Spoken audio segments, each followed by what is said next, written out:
ഇപ്പോൾ വോളിബോൾ എന്ന കളി കണ്ടുപിടിക്കുന്നത് 1885-ലാണ്. ആ കളി കണ്ടുപിടിക്കുന്നത് അമേരിക്കയിലെ YMCA സ്പ്രിംഗ്ഫീൽഡ് ഫിസിക്കൽ എഡ്യൂക്കേഷൻ കോളേജിലാണ്. ആ കണ്ടുപിടിച്ച ആളുടെ പേര് വില്യം ജി മോർഗൻ എന്നാണ്.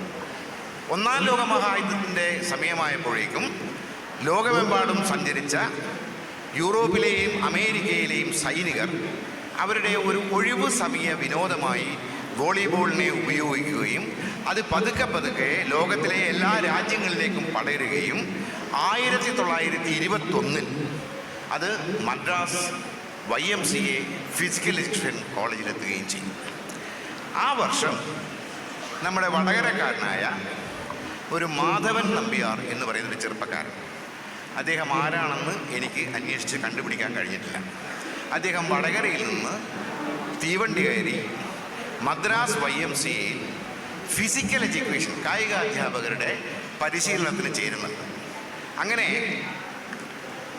അവിടെ പരിശീലനത്തിന് പോയ മാധവൻ നമ്പ്യാർ തൻ്റെ ഫിസിക്കൽ എഡ്യൂക്കേഷൻ ട്രെയിനിങ് കഴിഞ്ഞതിന് ശേഷമാണ് ആദ്യമായി ഒരു വോളിബോൾ നെറ്റും വോളിബോളുമായി വടകര റെയിൽവേ സ്റ്റേഷനിൽ തീവണ്ടി ഇറങ്ങുന്നത്. അപ്പോൾ പിന്നീട് അദ്ദേഹം 1-2 വർഷം കഴിഞ്ഞപ്പോൾ അദ്ദേഹം വടകരയിലെ BM ഹൈസ്കൂളിൽ, അക്കാലത്തുണ്ടായിരുന്ന BM ഹൈസ്കൂളിൽ കായികാധ്യാപകനായി മാറുന്നുണ്ട്. വടകര BM ഹൈസ്കൂൾ ആരംഭിക്കുന്നത് 1884-ലാണ്. പുറമേരി കടത്തനാട്ട് രാജാസ് ഹൈസ്കൂൾ ആരംഭിക്കുന്നത് 1890-ലാണ്. നമ്മുടെ സെൻറ്റ് ആൻ്റണീസ് ഗേൾസ് ഹൈസ്കൂൾ ആരംഭിക്കുന്നത് പലരുടെയും വിചാരം ആ കാലത്താണെന്നാണ്. പക്ഷേ സെൻറ്റ് ആൻ്റണീസ് ഗേൾസ് ഹൈസ്കൂൾ ആരംഭിക്കുന്നത് 1938-ലാണ്, വളരെ കഴിഞ്ഞിട്ടാണ്.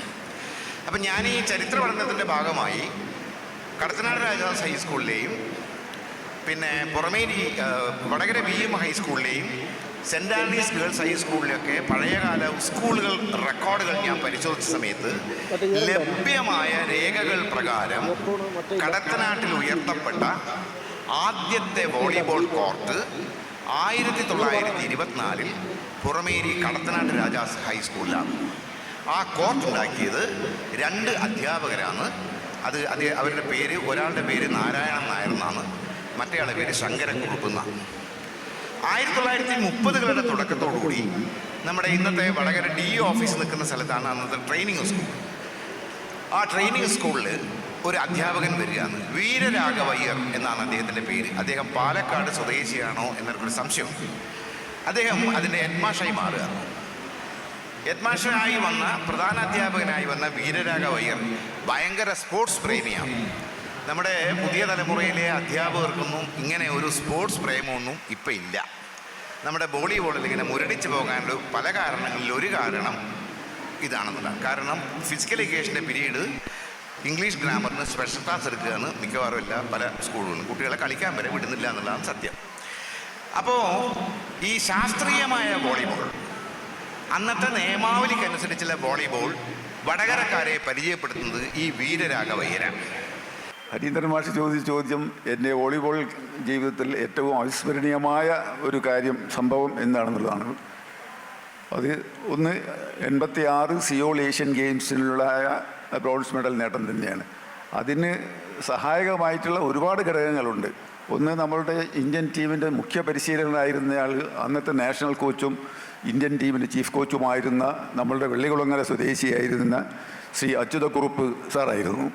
സാറിൻ്റെ കൂടെയാണ് ഞാൻ സഹപരിശീലകനായിട്ട് ടീമിനൊപ്പം ഉണ്ടായിരുന്നത്. ഞങ്ങൾ 2 പേരും മടപ്പള്ളി ഹൈസ്കൂളിൽ പഠിച്ച ആളുകളാണ്. അച്യുതക്കുറുപ്പ് വെള്ളികുളങ്ങര സ്വദേശിയാണ്, ഞാൻ ചോമ്പാൽ സ്വദേശിയാണ്. അതിനപ്പുറം നമ്മുടെ ഇന്ത്യൻ ടീമിൻ്റെ ക്യാപ്റ്റനായിരുന്ന ആളെന്ന് പറയുന്നത് സിറിൽ സി വള്ളൂർ, മലയാളിയാണ്. ആ ടീമിൽ അംഗങ്ങളായിരുന്നു അന്നത്തെ പ്രഗത്ഭനായ ജിമ്മി ജോർജും ഉദയകുമാറും. ഈ ഒരു ടീം മലയാളീസ് ഉൾപ്പെട്ട ഒരു ടീമാണ് അന്ന് സിയോൾ ഏഷ്യൻ ഗെയിംസിന് പോയത്. ഏഷ്യൻ ഗെയിംസിൽ നമ്മളുടെ പൂൾ മത്സരങ്ങൾ നമ്മളെല്ലാം കളിച്ച് ജയിച്ചതിന് ശേഷം സൂപ്പർ ലീഗ് മത്സരത്തിലേക്ക് ഇന്ത്യ ക്വാളിഫൈ ചെയ്തു. സൂപ്പർ ലീഗ് മത്സരങ്ങൾക്ക് വന്ന് ജപ്പാൻ, ചൈന, കൊറിയ, പിന്നെ ഇന്ത്യ, ഇങ്ങനെ ഈ 4 ടീമുകളായിരുന്നു സൂപ്പർ ലീഗിലെത്തിയിരുന്നത്. അതിൽ നമുക്ക് ആദ്യത്തെ മത്സരം കിട്ടുന്നത് ജപ്പാനും ഇന്ത്യയുമായിട്ടാണ്. സൂപ്പർ ലീഗിലെ 1ാമത്തെ മത്സരം.